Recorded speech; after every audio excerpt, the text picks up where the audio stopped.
بتعرفوا انه بقطر في سوري عامل مشروع خارق حارق متفجر ينم عن اخلاق ونبل وكرم غير طبيعي، ما شاء الله عليه. تعالوا شوفوا، عامل لهم فرن خبز كامل متكامل، كاتب لهم افتح الباب وخذ حاجاتك مجانا ولا تخليها بنفسك. يعني اي شخص يفتح هذا الباب هيك، شوفوا شوفوا الله على الريحه، ياخذ رغيف خبز، شايفين مثل النار.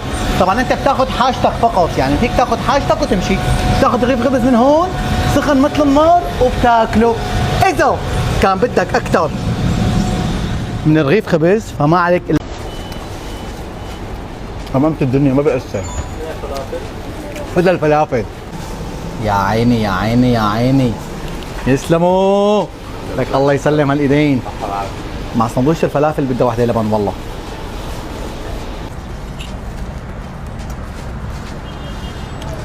والله شو طيبة خارق. فايك جيب واحدة ثانية انا، لانه هي ما بتشبعني.